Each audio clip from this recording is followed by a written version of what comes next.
She went to visit her sick dad but saw her millionaire husband's car. What she heard inside shattered her. Movement caught her eye, shadows shifting behind the living room curtains. Two figures, close together, heads bent in conversation that looked too intimate for business, too urgent for casual chat. Have you ever felt that moment when your stomach drops and your heart stops, but your mind keeps racing with explanations that don't quite fit? Hi viewers, kindly tell us where you're watching from and what time it is. Warm welcome to the family. Enjoy the story. The luxury black Bentley sat in front of her childhood home like a question mark she wasn't ready to answer, especially since her husband was supposed to be 200 miles away. Denise gripped the steering wheel of her Honda Civic, watching raindrops race down the windshield as she stared at the impossible sight. The midnight blue paint gleamed under the streetlight, chrome details catching the glow like accusations. She knew that car better than her own heartbeat. Richard had driven her to their wedding in it 3 years ago, his hand resting on her thigh as they cruised through Miami's wealthy districts. But Richard was in Atlanta. Corporate retreat, big deals, important meetings that couldn't wait. Or so he'd told her this morning, kissing her forehead as she prepared for another 12-hour shift at Montgomery General Hospital. His lips had been warm, familiar, carrying the mint of his expensive toothpaste and the promise of his return tomorrow evening. The street felt smaller now, cramped between memories of childhood games and the weight of adult responsibilities. Mrs. Patterson's porch light still flickered like it had when Denise was 8, playing hide-and-seek with Maya in these same shadows. Before everything fell apart, before Maya made choices that split their family like lightning through oak trees. She pulled her phone from the center console, fingers trembling slightly as she scrolled to Richard's contact. The photo smiled back at her, his arm around her waist at last year's hospital charity gala, her scrubs traded for an evening gown that cost more than her monthly salary.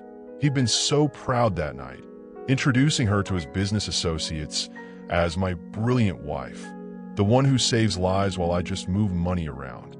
The call went straight to voicemail.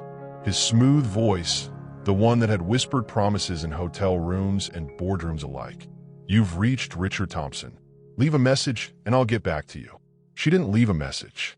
Movement caught her eye, shadows shifting behind the living room curtains. Two figures close together, heads bent in conversation that looked too intimate for business, too urgent for casual chat. The same window where she used to watch for her father's return from double shifts at the steel mill, where Christmas lights once made magic out of ordinary December nights. Have you ever felt that moment when your stomach drops and your heart stops, but your mind keeps racing with explanations that don't quite fit? When everything you thought you knew suddenly feels as fragile as tissue paper in the rain. The voices were muffled, but she could hear the rhythm of conversation through the crack in the window her father never quite got around to fixing. Deep, familiar tones that belonged to her husband. Higher, sharper responses that made her chest tighten with recognition she didn't want to accept. Her hands found the bag of medications on the passenger seat. Insulin for her father's diabetes, pain management for the cancer that was slowly stealing him away. She'd driven straight from work, still wearing scrubs that smelled like antiseptic and exhaustion, because Tuesday was medication day and her father trusted her to manage his complex dosing schedule. But Richard's car changed everything. She sat in the darkness, watching her childhood home hold secrets she'd never imagined.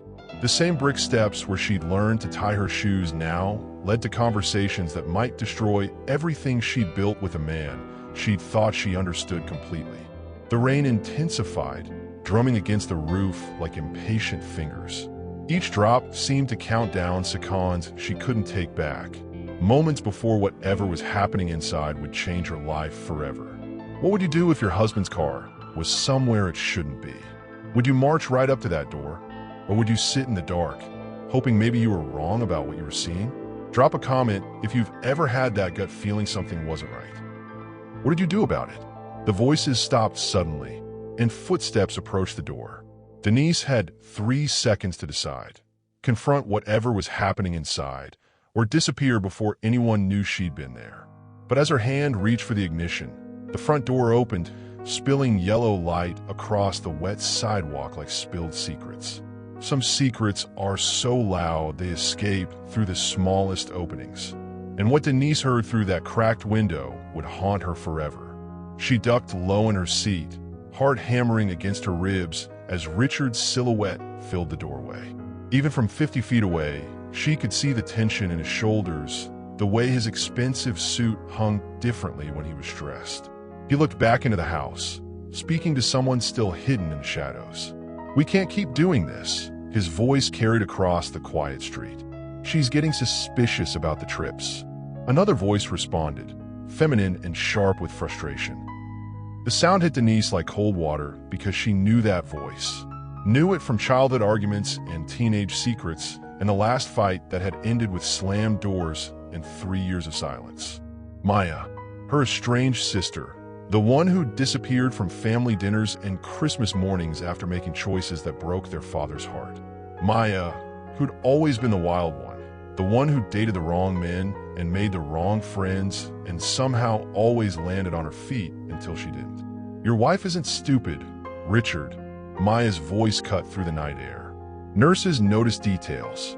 How long did you think you could keep coming here without her finding out?" Denise pressed herself against the car door, trying to become invisible while her world tilted sideways. The bag of medications slipped from her lap, pill bottles rattling like dice in a cup. Her father's insulin, his pain medication. The prescriptions that kept him alive while cancer tried to win the war for his body. Richard stepped onto the porch, and she could see his face now. Not the confident businessman who commanded boardrooms and closed million-dollar deals. This was someone desperate, someone pleading for something he couldn't buy with money or charm. "You don't understand what this means for all of us," he said, running his hands through hair that usually stayed perfectly styled. "If Denise finds out about Birmingham, about why I really come here, then maybe you should have thought about that before you decided to play God with her family," Maya shot back, appearing in the doorway like a ghost from Denise's past. 3 years. 3 years since she'd seen her sister's face, since they'd stood in this same doorway screaming about trust and betrayal and choices that couldn't be taken back. Maya looked older now, thinner, like someone who'd been carrying weight that wasn't entirely her own. The rain picked up, turning the street into a mirror that reflected streetlights like scattered stars. Denise's scrubs stuck to her skin, but she couldn't move, couldn't breathe, couldn't process what she was witnessing. Her husband and her sister, not together the way her imagination had first suggested, but connected in some way that felt even more dangerous. This wasn't about romance or affairs or the simple kind of betrayal that broke hearts but left the rest of life intact. This was about Birmingham, about family, about secrets that required multiple trips and careful timing and the kind of desperation that made successful men beg. "The money trail leads right back to Miami," Maya continued, her voice dropping but still audible in the quiet night. "Your business partners, the property deals, all of it. How long before someone asks the right questions? Money trail, property deals, business partners. Have you ever overheard something you wished you never heard? Something that made you realize your entire life might be built on lies you never knew existed?" Denise's mind raced through memories with new context. Richard's sudden interest in her family 3 years ago, his generosity with her father's medical bills, always brushing off her gratitude with claims that money didn't matter when it came to family. His knowledge of Birmingham's real estate market despite claiming he'd never done business there. The man she'd married, the one who'd swept her off her feet with expensive dinners and weekend trips to places she'd only seen in magazines, had been coming to Birmingham long before they'd met. Coming here to see Maya. Coming here for reasons that required secrecy and created money trails and made her sister look like someone carrying guilt too heavy to bear alone. "She deserves to know," Maya said finally, her voice cracking with emotion Denise hadn't heard since they were children. "She deserves to be protected," Richard replied. "Some truths destroy everything they touch." When the front door suddenly swung open wider, Denise found herself face to face with the two people who held the power to destroy her world, and neither of them looked surprised to see her sitting in the rain-soaked darkness of her childhood street. Richard's expression shifted from desperation to something colder, more calculating. Maya's hand flew to her throat like she was trying to hold back words that had already escaped. And Denise realized that her 3 seconds of decision time had expired the moment she'd chosen to stay and listen instead of driving away into ignorance that might have felt like safety. The last time these 3 people stood in the same room, someone had walked away forever. Today, someone's world was about to end. Denise climbed out of her Honda, legs unsteady as she walked toward the house where she'd learned to ride a bike and lost her first tooth and believed that families stayed together no matter what. The rain had stopped, but everything still felt slippery, uncertain, like the ground might give way beneath her feet. "Hello, Maya," she said, surprised by how steady her voice sounded when everything inside her was cracking apart. Her sister stepped back, making room in the doorway they'd once shared as giggling children sneaking cookies before dinner. Maya's dark hair was shorter now, professional looking, but her eyes held the same guilt that had filled them the night she'd packed her bags and left without saying goodbye. "Denise." Maya's voice was barely a whisper. We didn't expect." Obviously, Denise moved past both of them into the living room where medical equipment hummed quietly around her father's hospital bed. The same space where they'd once opened Christmas presents and watched Saturday morning cartoons now looked like a cross between a medical facility and a courtroom where someone was about to be sentenced. Richard closed the door behind them, the sound echoing like a judge's gavel. He'd recovered his composure, straightening his tie and smoothing his hair back into its usual perfect arrangement. But his eyes kept darting between the sisters like he was calculating odds he didn't like. "Sweetheart," he started, moving toward her with his arms open. "Let me explain what you think you heard." Denise stepped away from his embrace, and the hurt that flashed across his face might have broken her heart if she hadn't just heard him plotting to keep her in the dark about whatever this was. "Don't," she said quietly. "Don't treat me like I'm stupid enough to believe that what I just witnessed was innocent." The living room felt smaller with 3 adults and all their history crowding the space. Family photos lined the mantelpiece, Denise and Maya as children, their parents' wedding picture, holiday gatherings from before everything fell apart. Her father's breathing apparatus provided a steady rhythm that sounded like a timer counting down to something irreversible. Maya sat heavily in the chair beside the hospital bed, her hands shaking as she reached for a glass of water that looked like it had been sitting there for hours. "How long?" Denise asked, looking between them. "How long have you 2 been meeting behind my back?" "It's not what you think," Richard said quickly. "Maya and we're not. This isn't about anything romantic." "Then what is it about?" Denise's voice rose slightly, and she glanced toward her father's bed, lowering it again. "What brings my husband to Birmingham when he's supposed to be in Atlanta? What kind of business do you have with a sister I haven't spoken to in 3 years?" Maya's laugh was bitter, broken. "Business. That's exactly what it is, Denise. The kind of business that pays for medications and hospital equipment and keeps this house from being foreclosed on while Daddy fights cancer." The words hit like physical blows. Denise looked around the room with new eyes, taking in details she'd somehow missed. The medical equipment was top of the line, far beyond what Medicare would cover. The medications on the side table included prescriptions that cost thousands of dollars per month. The house itself looked freshly painted, well-maintained, nothing like the slowly declining property she'd expected when their father got sick. "Richard's been paying for all of this," Maya continued, her voice gaining strength as the truth spilled out.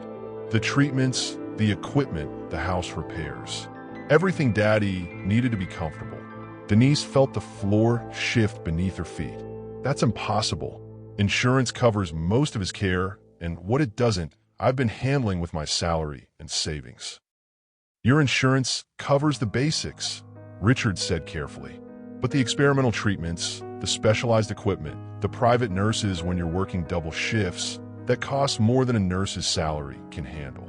What's worse, discovering your spouse has been lying to you, or finding out they've been secretly taking care of your family while you lived in ignorance. Tell me in the comments which feels more like betrayal. I never asked for charity, Denise whispered, sinking onto the couch where she'd once done homework and watched movies with Maya on Friday nights. It wasn't charity, Maya said sharply. It was payment. The word hung in the air like smoke from fire that was just getting started. Payment implied debt, obligation, something owed rather than something given. Payment meant there was another side to this transaction, something Richard was getting in return for his generosity. Payment for what? Denise asked, though part of her already knew she didn't want to hear the answer. Maya looked at Richard, something passing between them that felt like a question and an answer all at once. When she turned back to Denise, her eyes were filled with tears that had been building for 3 years. Payment for my silence, Maya said finally. About your marriage, about how it started, about things that happened before you ever met Richard. Things I should have told you 3 years ago when I had the chance. Denise felt her world tilt again, everything she thought she knew about her life sliding toward an edge she couldn't see. Maya, she said quietly, what exactly have you been keeping quiet about? Maya's next words cut through the room like glass. Denise, there's something about your marriage you need to know, something I should have told you 3 years ago, but I was too scared of what it would cost our family. Every bride believes her wedding day is perfect until she discovers her sister knew it was built on a lie from the very beginning. Maya stood up abruptly, pacing to the window where she'd once watched for their mother's car after school. Her fingers traced patterns on the glass, the same nervous habit she'd had as a child when forced to confess broken dishes or missed curfews. Do you remember how we met? Richard asked suddenly, his voice softer now, almost pleading. You were working a double shift in the ER, and I came in with chest pains that turned out to be anxiety. Denise nodded slowly. The memory felt sacred, untouchable. Their beginning, the moment when a successful businessman had looked at an exhausted nurse and seen something worth pursuing. He'd asked her out while still wearing a hospital gown, making her laugh despite her fatigue. You were so beautiful, he continued. Smart, dedicated, completely unimpressed by my money or my car or any of the things that usually matter to women in my world. I knew I had to see you again. Stop, Maya said sharply, turning from the window. Just stop with the romantic version. Tell her the truth. The truth. Denise felt like she was standing at the edge of a cliff, about to learn exactly how far the fall would be. I didn't meet you by accident, Richard said finally, his words falling like stones into still water. I'd been researching your family for months before that night in the ER. Researching. The word felt foreign in her mouth, too clinical for something that was supposed to be about love. Maya returned to her chair, reaching into a manila folder that had been sitting on the side table. She pulled out documents, photographs, printouts that looked like they belonged in a detective's case file rather than a family living room. Richard's business isn't just real estate, Maya said, spreading papers across the coffee table like cards in a deadly game. He specializes in medical debt acquisition, buying up debt from hospitals, then foreclosing on properties when families can't pay. Denise stared at the documents. Hospital bills with her father's name, property records for their childhood home, credit reports, and financial analyses that mapped their family's financial vulnerability like a surgeon marking surgical sites. When Daddy got diagnosed with cancer, Maya continued, the hospital sold his debt to a collection agency. That agency sold it to Richard's company. Before you ever met him, he owned our family's medical debt. The room spun slightly. Denise gripped the arm of the couch, trying to anchor herself to something solid while everything she believed about her love story crumbled into dust. You targeted me, she said, looking at Richard with new eyes. You researched my family's financial situation and then, what? Decided I'd make a good investment. It wasn't like that, Richard said quickly. Not at first. The debt acquisition was just business. But when I saw your photo in the hospital records, when I read about your work, your dedication to your family, you saw an opportunity, Maya finished. A way to control the debt by controlling the debtor's daughter. Have you ever discovered your love story started as someone else's business plan?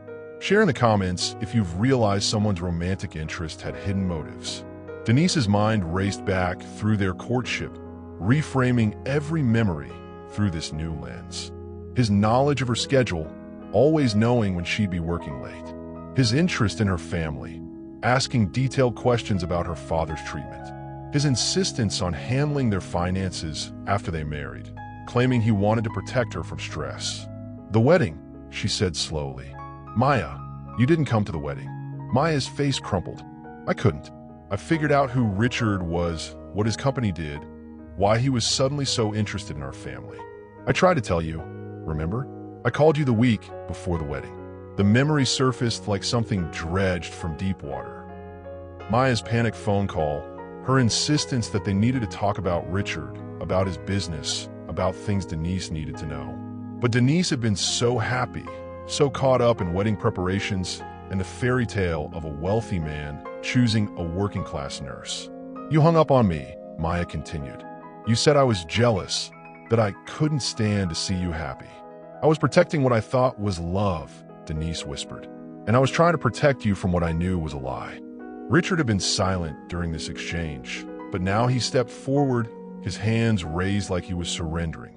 "Look, yes, it started as business. But Denise, everything changed when I actually met you. The feelings, the marriage, our life together, that's all real." "Is it?" Denise stood up, moving away from both of them. "How can I tell the difference between what's real and what's profitable? Between love and leverage?" She walked to her father's bedside, watching his peaceful sleep, the steady rise and fall of his chest assisted by machines that cost more than she made in a year. Machines paid for by a man who had researched her family like a business opportunity. "There's more," Maya said quietly.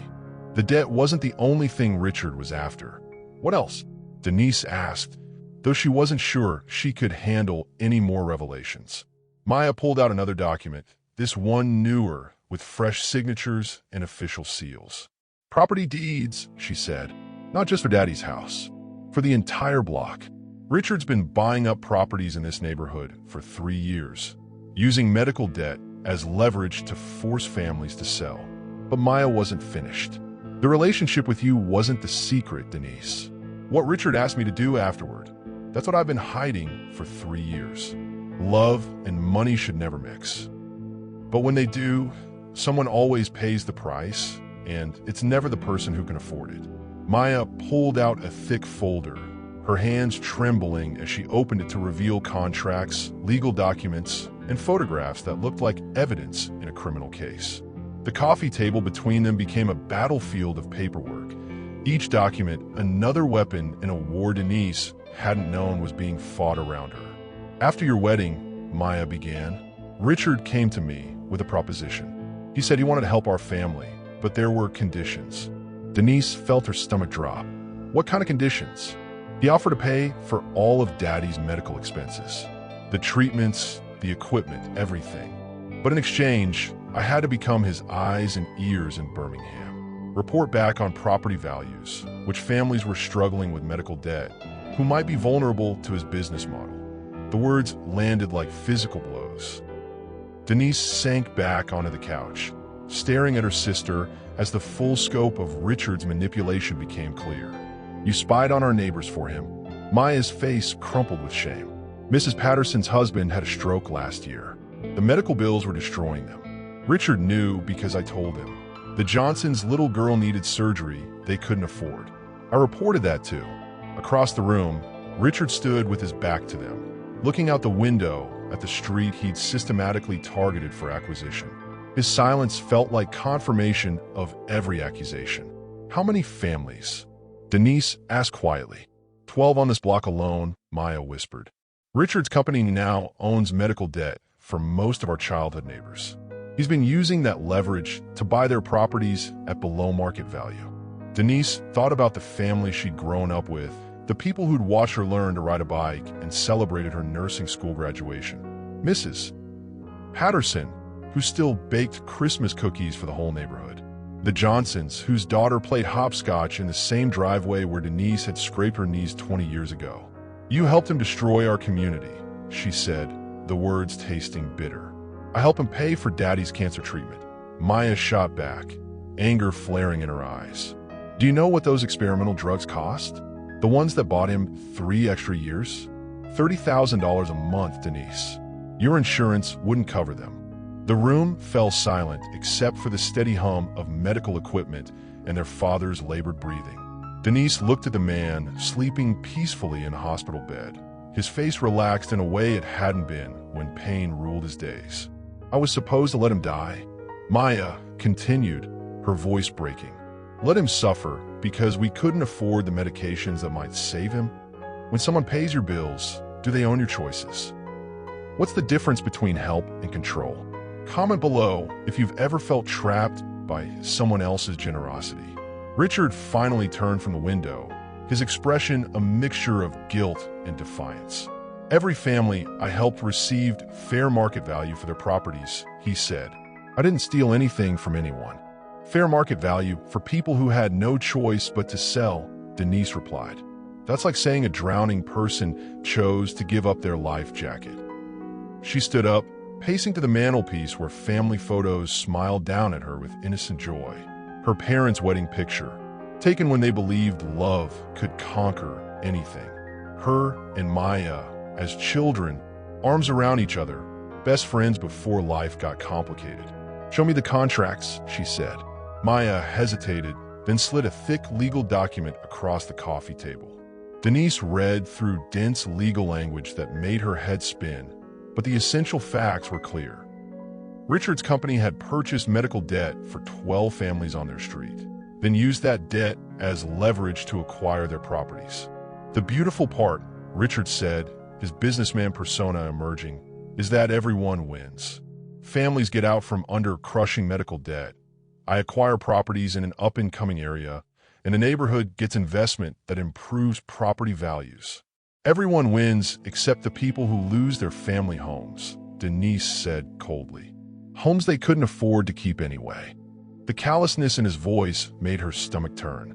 This was a side of Richard she'd never seen. The calculating businessman who reduced human suffering to profit margins and market opportunities. Her phone buzzed with a text that made Richard's face go white. She knows about Birmingham. Time to activate Plan B. Who's that from? Denise asked, but Richard was already moving toward the door. I need to make some calls, he said, but Maya blocked his path. No more calls, she said firmly. No more plans. Denise deserves to know everything. Everything about what? Denise demanded. Richard's phone buzzed again, this time with a call. The caller ID made Denise's blood run cold. It wasn't a name she recognized, but the area code was Miami. His business partners. But the sender of the text message wasn't Maya, and it wasn't anyone from Richard's usual business circle.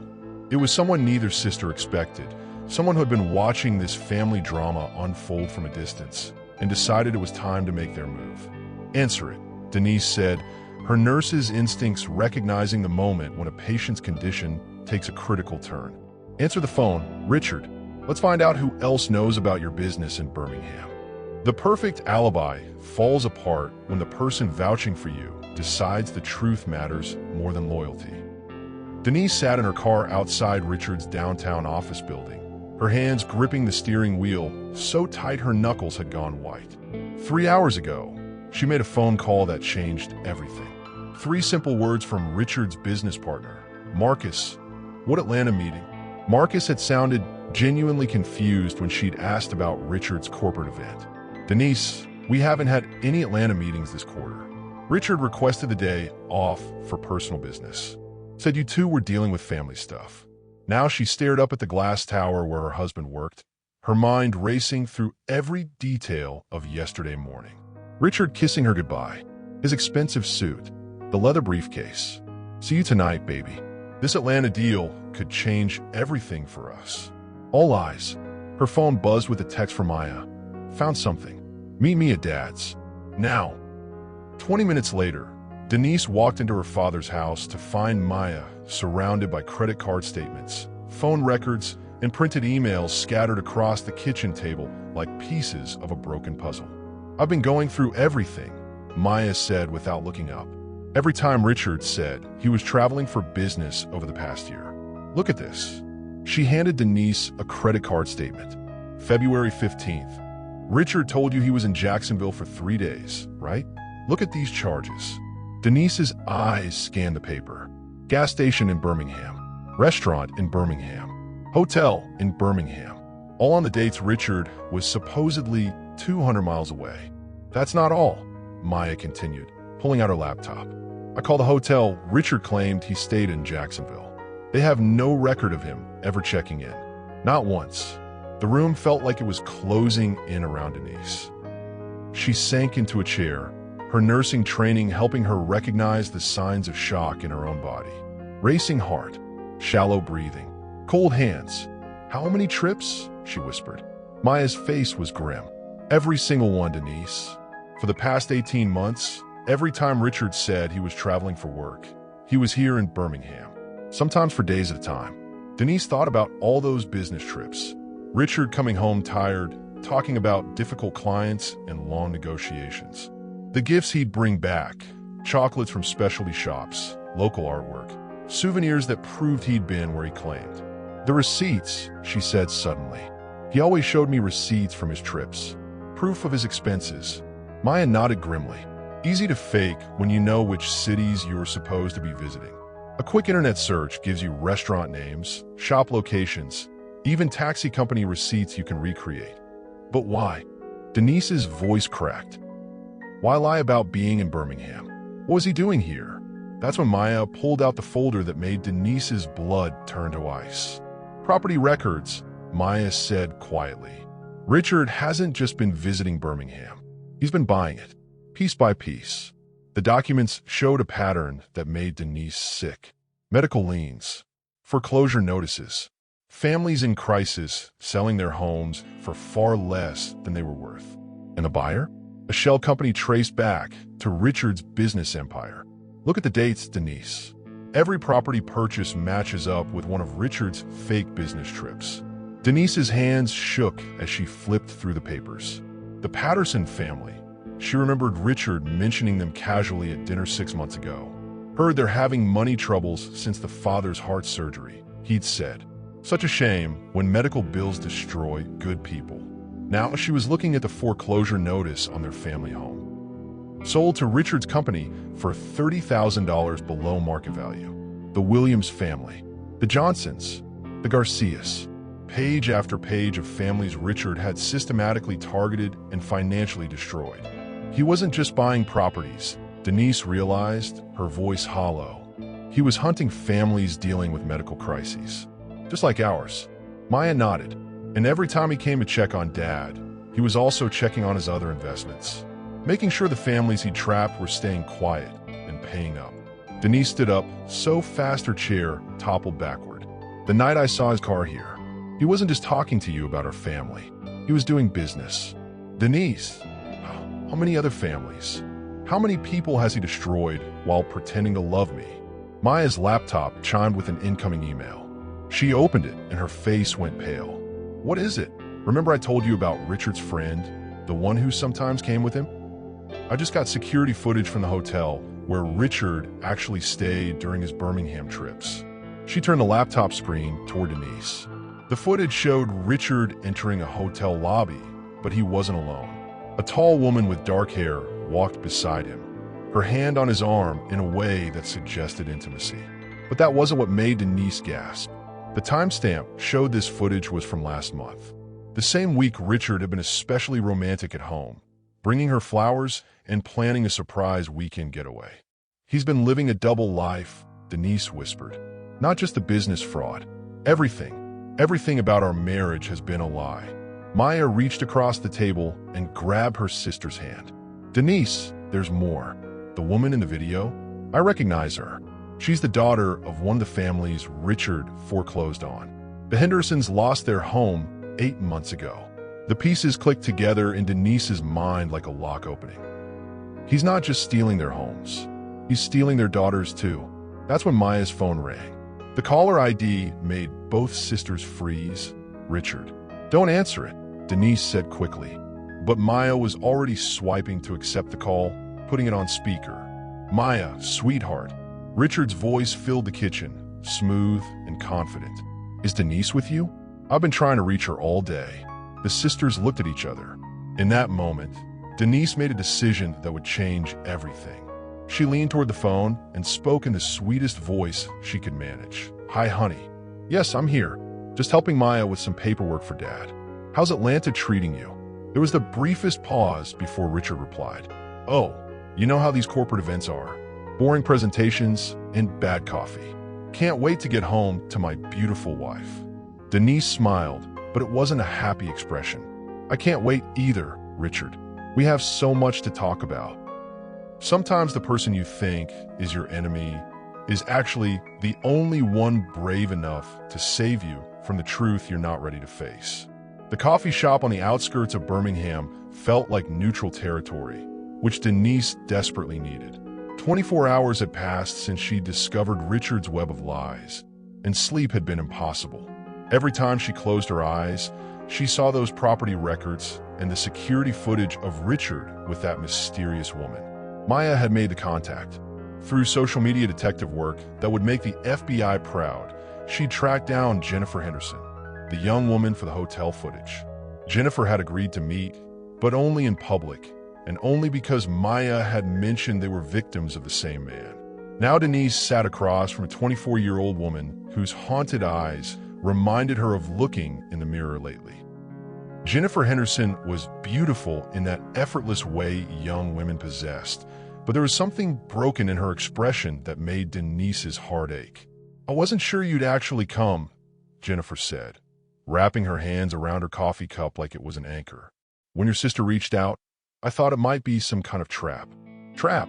Denise asked. Jennifer's laugh was bitter. "Richard's really good at setting those. I should know."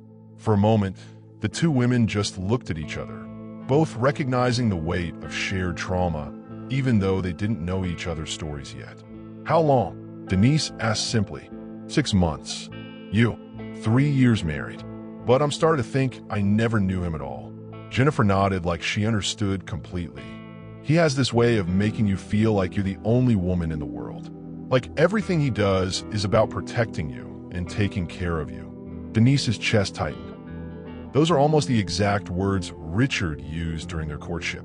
"He started coming around after my father's cancer diagnosis," Jennifer continued. "Dad owned a small auto repair shop, but the medical bills were destroying us. Richard showed up one day like some kind of angel investor, offering to help with the mortgage payments." The familiar pattern made Denise sick. "Let me guess. He was just being neighborly." "Exactly. And when my father died 2 months later, Richard was right there with a shoulder to cry on and a solution to all our financial problems. Sell the house to his company. Get enough money to start fresh somewhere new." "But you didn't start fresh." Jennifer's eyes filled with tears. "He convinced me that Birmingham was my home, that running away from memories wouldn't help me heal. He set me up in a little apartment downtown, said he'd help me get back on my feet." Denise could see where this was heading, but she let Jennifer tell her story at her own pace. The apartment came with conditions. He needed me to be available when he was in town for business, to show him around, help him understand the local market, be his guide to the community. "His guide," Denise repeated quietly. "That's what I told myself for the first few months. But Richard doesn't just want guides, Mrs. Thompson. He wants ownership." The coffee shop suddenly felt too warm. Denise loosened her scarf, trying to breathe. "He started staying overnight sometimes. Said the hotel accommodations weren't suitable for long-term business trips. I had an extra bedroom, and he was helping me financially, so it seemed reasonable." "When did it stop being reasonable?" Jennifer was quiet for a long moment. "The night he told me about you." Denise's heart stopped. "He told you about me?" "Not at first. For months, he let me believe he was single, available. When he stayed over, he'd turn off his phone, said he needed to disconnect from work stress. But something changed. I found a wedding ring in his jacket pocket. When I confronted him, he broke down and told me everything. How he was trapped in a marriage with a woman who didn't understand his ambition. How you'd married him for financial security, but couldn't give him the emotional connection he needed. Each word felt like a physical blow. Denise had to grip the edge of the table to keep from falling apart. He said he was planning to leave you, but he needed time to protect your feelings. Make sure you be financially stable. He painted himself as this noble husband who was sacrificing his own happiness for your well-being. And you believed him. I wanted to. God help me. I wanted to believe I was saving him from an unhappy marriage instead of helping him destroy a happy one. Denise studied Jennifer's face. When did you realize the truth? Last week. I was doing laundry and found a receipt in his pants pocket from a jewelry store in Miami. A very expensive jewelry store. What kind of receipt? Jennifer reached in her purse and pulled out a folded piece of paper. A diamond bracelet. Purchased the same day, he told me he couldn't afford to help with my student loans because his wife was putting financial pressure on him. Denise looked at the receipt and recognized the bracelet immediately. Richard had given it to her for their anniversary just 2 weeks ago, telling her he'd saved up for months to afford something so beautiful. That's when I knew. Jennifer continued. He wasn't leaving you. He was never planning to leave you. I was just another property investment. Property investment? Think about it. He helps families in crisis, gains their trust, then slowly takes control of their lives, their homes, their finances, their daughters.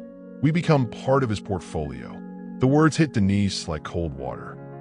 She thought about all the times Richard had insisted on handling their finances, making the major decisions, controlling their social circle. How many others? Denise asked. Jennifer's expression darkened. From what I can tell, at least 6 in Birmingham alone. And I think there are other cities. Other cities? He mentioned traveling to Atlanta, Jackson, Montgomery. Always the same story, business development in markets with struggling families. Denise felt like she was drowning. Jennifer, I need to ask you something, and I need you to be completely honest. Okay, are you in love with him? Jennifer was quiet for so long Denise thought she wouldn't answer. When she finally spoke, her voice was barely above a whisper. I thought I was. But love doesn't feel like being owned. Love doesn't feel like being lied to every single day. Love doesn't feel like discovering you're just another acquisition in someone's business plan. She looked directly at Denise. The question is, are you still in love with him? Denise opened her mouth to answer, then realized she didn't know anymore. The man she'd fallen in love with might never have existed. I don't know who he is, she said finally. Then we need to find out together, Jennifer said, reaching across the table. Because, Mrs. Thompson, I think we're both in danger. And I think your sister might be too. Blood is thicker than water, but fear can be thicker than blood. And Maya had been drowning in both for 3 long years. The drive back to their father's house felt longer than usual, even though Denise had made the trip hundreds of times. Jennifer's words echoed in her mind. Asterisk, I think we're both in danger. And I think your sister might be too. Asterisk.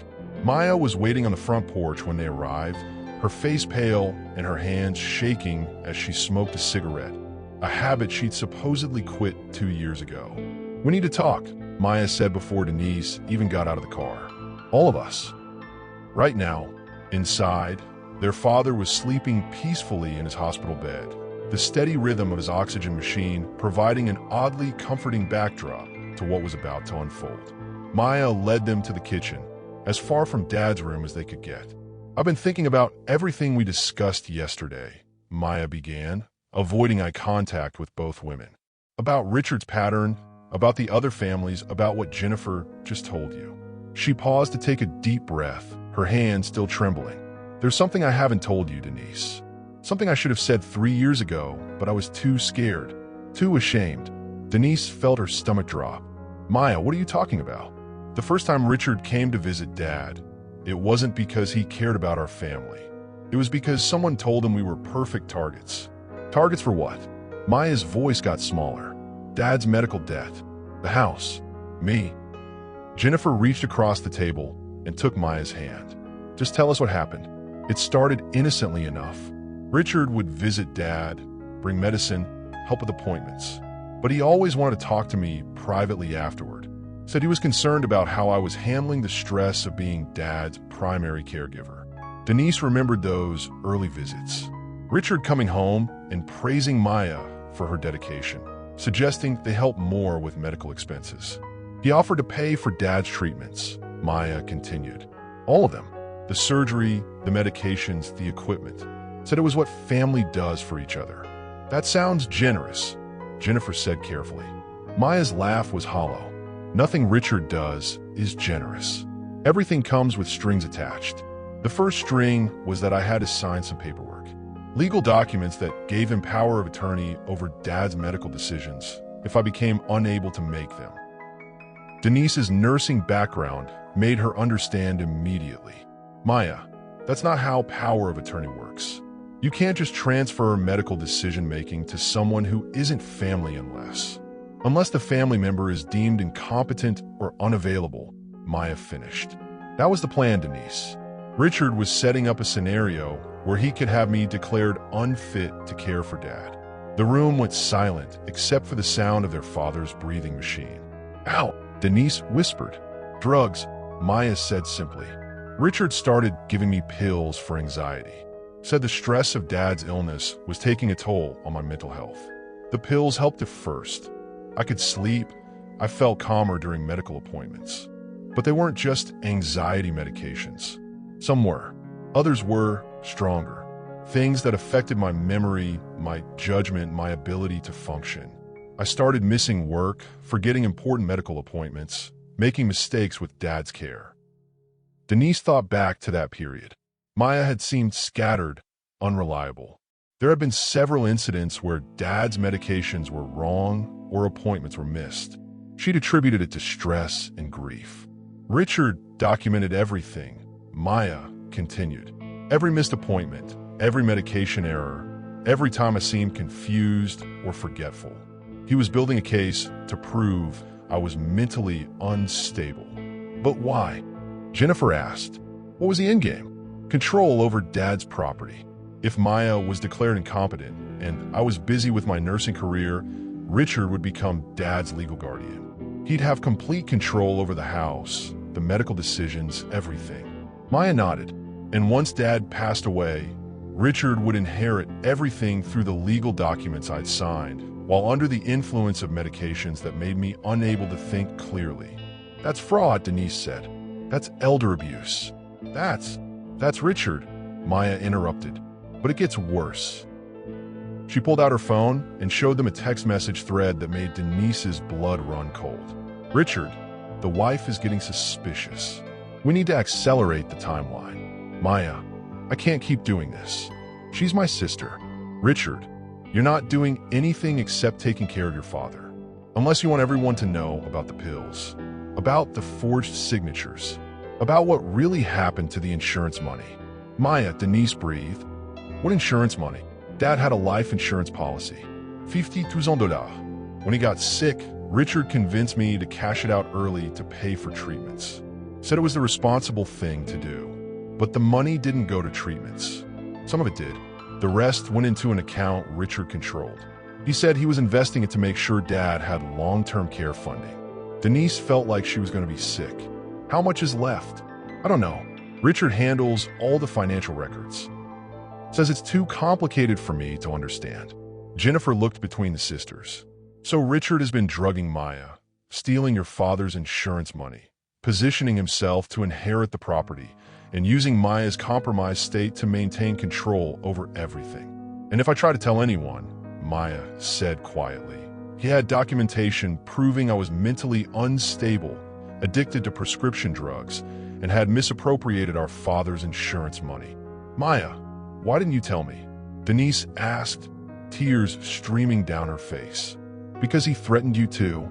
Said if I caused problems, he'd make sure you lost your nursing license. That he'd spread rumors about drug theft to the hospital where you work. He had it all planned out. But now we know, Jennifer said firmly. All of us. And that changes everything. Maya shook her head. You don't understand. Richard doesn't just disappear when his plans fall apart. He eliminates problems. What do you mean, eliminates? Maya pulled out one more document, a news article printed from online. The headline made Denise's hands shake. Local woman dies in apparent overdose after family foreclosure. This was in Montgomery 6 months ago. Sarah Williams. Her family lost their home to Richard's company.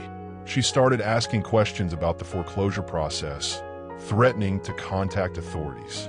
And 2 weeks later, she was found dead. Apparent prescription drug overdose. The same medications Richard had been giving her for anxiety. The kitchen fell silent. Even their father's breathing machine seemed to pause. Jennifer spoke first. "We need to go to the police." "With what evidence?" Maya asked. "Richard's too smart to leave fingerprints. Everything looks legal on paper. I signed documents voluntarily. I took medications prescribed by real doctors. And if we try to expose him..." She didn't need to finish the sentence. They all understood the threat. "So what do we do?" Denise asked. Maya reached into her purse and pulled out a small recording device. "We get him to confess. Some evidence is so damning it transforms victims into warriors." And this recording was about to turn two scared women into Richard's worst nightmare. It was 2 a.m. when Maya activated the recording device for the first time. Richard had called an hour earlier, saying he was cutting his Atlanta trip short and would be coming to check on their father in the morning. His voice had carried that edge Denise now recognized as barely controlled anger. "He knows something's wrong," Maya whispered as the three women huddled around the kitchen table. "Richard always knows when people are starting to think for themselves." Jennifer had insisted on staying the night, refusing to leave the sisters alone. "Safety in numbers," she'd said, though they all knew that if Richard truly wanted to hurt them, three women wouldn't be much of a deterrent against a man with money, connections, and no conscience. "How does this work?" Denise asked, examining the small device Maya had somehow acquired. "Voice activation. It starts recording automatically when it detects conversation above a whisper. Can capture up to 12 hours of audio." "Where did you even get this?" Maya's smile was grim. "Remember when I missed work for those therapy appointments Richard arranged? One of the other patients in the waiting room was a private investigator. She recognized the signs of what was happening to me and slipped me her card.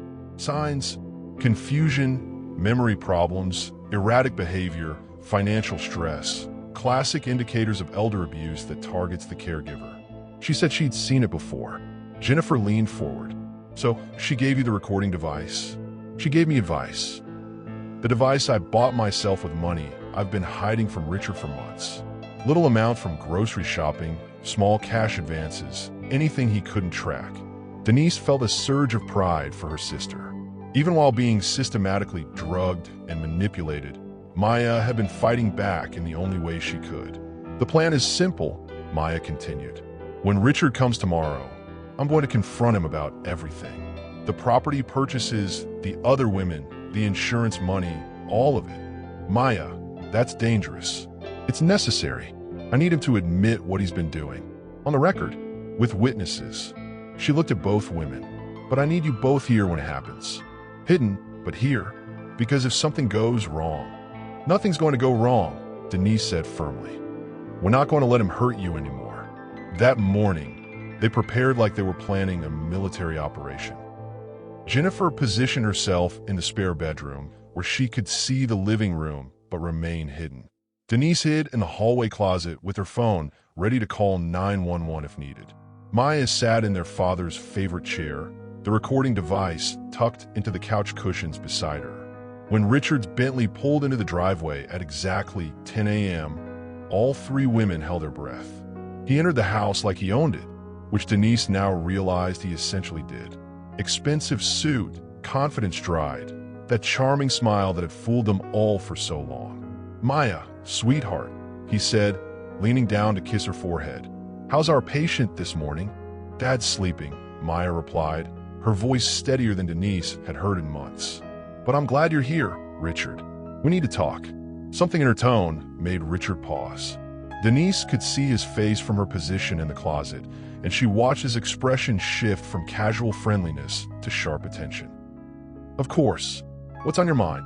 "I know about Birmingham Properties LLC," Maya said directly. "I know about the Henderson family, the Williams family, all of them." Richard's smile never wavered, but his eyes went cold. "I'm not sure what you mean, sweetheart. Are you feeling confused again? Maybe you should take one of your medications." "I'm not taking those pills anymore, Richard, and I'm not confused. I know exactly what you've been doing." For the first time since Denise had known him, Richard looked genuinely surprised. "Maya, I think you're having another episode. The stress of your father's condition, the medications." "Stop." Maya's voice cut through his rehearsed concern like a knife. "I know about the foreclosures. I know about Jennifer Henderson. I know about the life insurance money you stole. Richard sat down slowly on the couch, his hand coming to rest just inches from where the recording device was hidden. Those are very serious accusations, Maya. Accusations that someone in your mental state shouldn't be making without careful consideration. My mental state, Maya repeated. You mean the mental state you created by feeding me drugs for 3 years? I never gave you anything that wasn't prescribed by a licensed physician for your legitimate anxiety and depression. Anxiety and depression you caused by systematically destroying my ability to care for my father. Richard's mask was starting to slip. Maya, I think you need to be very careful about what you say next. False accusations can have serious consequences. What kind of consequences, Richard? The question hung in the air like a challenge. Denise could see Richard calculating, trying to figure out how much Maya actually knew and how much was speculation. The same consequences that affected Sarah Williams in Montgomery, Maya said quietly. Richard went completely still. I don't know who that is, he said carefully. Yes, you do. She threatened to expose your operation. 2 weeks later, she was dead from an overdose of the same medications you've been giving me. Maya, you're clearly having paranoid delusions. Am I? Maya pulled out a folder Denise hadn't seen before. Because I have documentation of 7 other women across 3 states who died under similar circumstances after threatening your business interests. Richard's friendly mask finally fell away completely. Where did you get that? His voice was dangerous now. The charming businessman replaced by something much darker. Does it matter? What matters is that I know the truth. We all know the truth. That's when Maya made her mistake. Her eyes flickered toward the closet where Denise was hiding, just for a second. But Richard caught it. He stood up slowly, his hand moving toward his jacket pocket. Maya, I'm very disappointed. I thought we had an understanding about family loyalty. We do. That's why I'm protecting my real family from you. Richard pulled out his phone and made a call that chilled everyone listening. It's me. We have a problem. The Birmingham situation needs immediate resolution. Yes, all of them. No, tonight. He hung up and looked at Maya with an expression that made Denise's blood freeze. You've made a very poor choice, sweetheart. But don't worry. I'll make sure you don't suffer the consequences alone.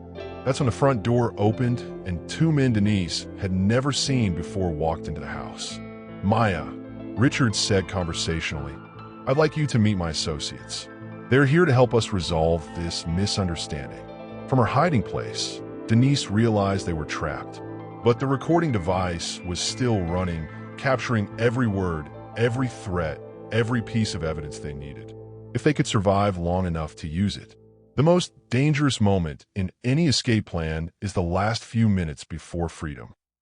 When predators realize their prey is about to disappear. The 2 men who entered with Richard looked like they belonged in a completely different world from the charming businessman Denise thought she knew. One was tall and lean with dead eyes that suggested violence was just another business transaction. The other was built like a truck and moved with the careful precision of someone accustomed to intimidating people without saying a word. From her position in the hallway closet, Denise could see Maya's face go white as she realized the magnitude of what was happening.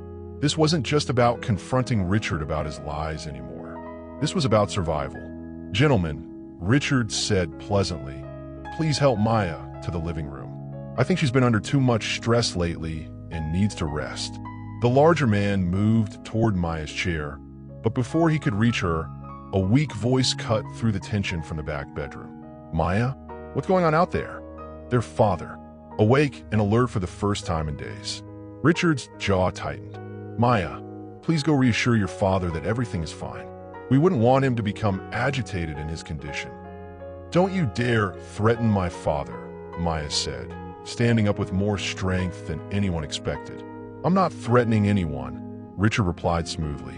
I'm simply pointing out that elderly people with heart conditions can be very fragile. Sudden stress, unexpected visitors, family arguments. Any of these things could trigger a medical emergency. The threat was clear, even though the words sounded concerned and caring. That's when Denise heard movement from the spare bedroom, where Jennifer was hiding. a soft creak of floorboards that made Richard's head turn sharply toward the sound. "Maya," Richard said, his voice losing all pretense of warmth. "How many people are in this house right now?" "Just me and Dad," Maya lied, but her voice shook. Richard nodded to the lean man, who immediately headed toward the spare bedroom. Denise knew Jennifer was about to be discovered, which meant her own hiding place would be found next. She made a split-second decision that probably saved all their lives. Denise burst out of the closet, phone in hand, already dialing 911. 911, what's your emergency? The operator's voice was loud enough for everyone to hear. This is Denise Thompson at 412 Oak Street in Birmingham. We have armed intruders in the house threatening my family. We need police and paramedics immediately. Richard lunged for her phone, but Maya intercepted him with a kitchen chair, creating enough chaos for Denise to back toward her father's room. Richard Thompson of Miami, Florida, Denise continued speaking to the operator, is here with two unidentified men threatening to hurt my elderly father and my sister.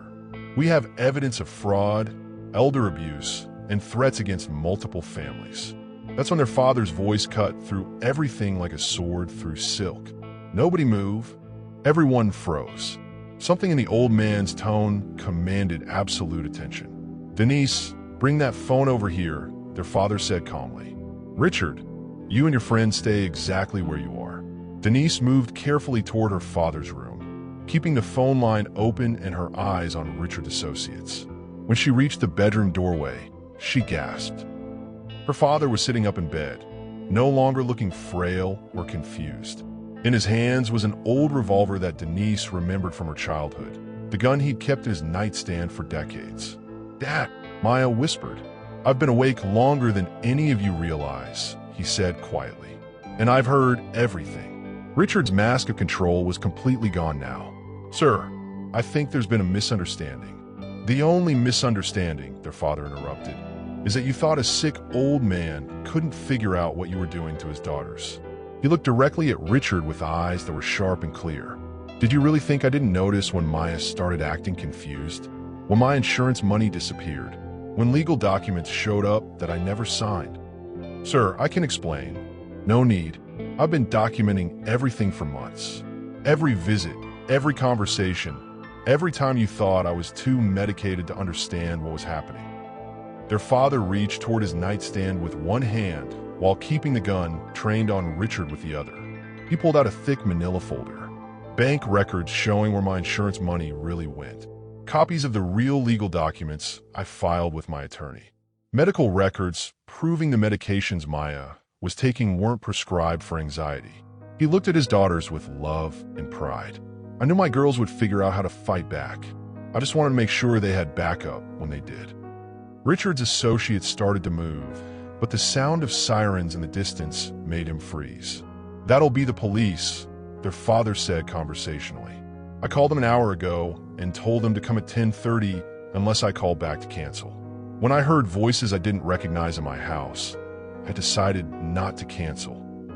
Denise realized her father had orchestrated this entire confrontation, using Maya's courage and the recording device to get Richard to confess while ensuring law enforcement would arrive before things got too dangerous. "You've been playing chess while Richard thought he was playing checkers," she said with admiration. 68 years of living teaches you a few things about reading people," her father replied. "And Richard, you're not nearly as smart as you think you are." The police burst through the front door just as Richard's lean associate made a move toward the bedroom. Within seconds, the house was full of uniforms, and Richard's carefully constructed world began collapsing around him. As they led Richard away in handcuffs, he turned back toward the family with a look of pure hatred. "This isn't over," he said quietly. "You have no idea how deep this goes or who else is involved." But their father just smiled. "Son," he said, "I spent 30 years as a civil rights investigator in Alabama. I know exactly how deep corruption goes, and I know exactly how to bring it down." As the police car pulled away with Richard inside, Denise realized that the man she'd married had never really known her family at all. He'd seen what he wanted to see, vulnerable people he could control and exploit. But he'd missed the most important thing. the strength that comes from real love, real loyalty, and real family bonds. The recording device was still running, capturing every word of Richard's threats and confessions. It would be more than enough to ensure he never hurt another family again. And for the first time in 3 years, Maya smiled without fear in her eyes. Have you ever discovered that the people trying to protect you were stronger than the person trying to hurt you? Drop a comment about a time when family love saved the day. Don't forget to like this video if you're grateful for the people who have your back when everything falls apart. But viewers, Richard's final words weren't just an empty threat. The network he belonged to was bigger than anyone realized, and Denise was about to discover that her nightmare was far from over. What happens when the person you trusted most becomes the person you fear most? Keep watching to find out how deep this conspiracy really goes. A dying man's last gift to his daughters was an inheritance. It was evidence that had been waiting 3 years for the right moment to surface. The house felt different after the police left. Quieter, but also somehow lighter, like a weight had been lifted from the walls themselves. Denise sat beside her father's bed, still processing everything that had happened. Maya was in the kitchen making coffee for the FBI agents who would arrive in the morning, and Jennifer had finally gone home with a promise to return first thing. "Dad," Denise said softly, "how long have you known?" Her father adjusted his oxygen mask and smiled. "About Richard? From the beginning. About what he was planning. About 6 months after he started visiting. But you let it continue. You let him hurt Maya. I let Maya find her own strength," he corrected gently. "And I made sure she'd have everything she needed when she was ready to fight back." He reached under his mattress and pulled out another manila folder, this one thick with documents. "Medical records showing my condition has been stable for over a year. Financial records proving I've been mentally competent the entire time. Legal documents that invalidate everything Richard thought he'd accomplished." Denise opened the folder and stared at pages of evidence that painted a picture of careful planning and patient preparation. "Dad, some of these are dated from 2 years ago. I knew Richard was dangerous the first time he offered to pay for my medical care. Nobody helps strangers that generously without expecting something in return. So why didn't you just refuse his help? Because I needed to understand exactly what he was after. And I needed him to believe he was winning so he'd get careless and reveal his whole operation." Her father's breathing was labored, but his mind was sharp as ever. "The insurance money he stole? I moved the real money into a trust account he couldn't access before I ever told him about the policy. The documents Maya signed while she was drugged? I had a lawyer friend witness me signing different versions that protected our family's interests. You've been playing him this whole time. I've been protecting my daughters the only way I could, by making sure he'd hang himself with his own rope when the time came." Maya appeared in the doorway with 3 cups of coffee and an expression of amazement. "I heard what you said about the insurance money. Dad, there's still $47,000.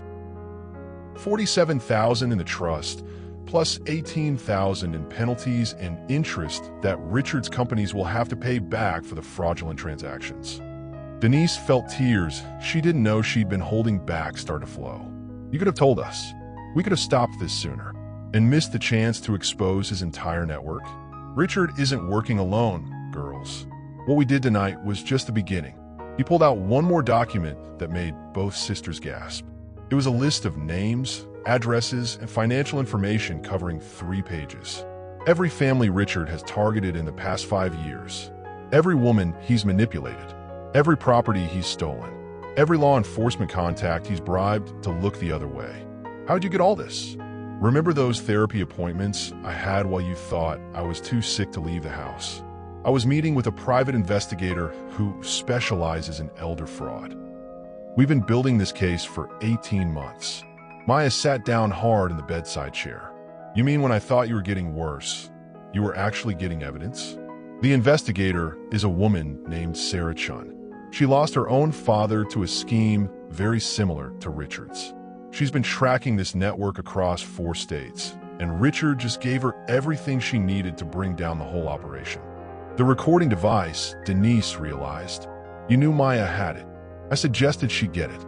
Through the private investigator. Sometimes the best way to protect someone is to give them the tools to protect themselves. He looked at both his daughters with pride that made Denise's heart ache. You both did exactly what I hoped you'd do. Maya found the courage to stop taking his drugs and start fighting back.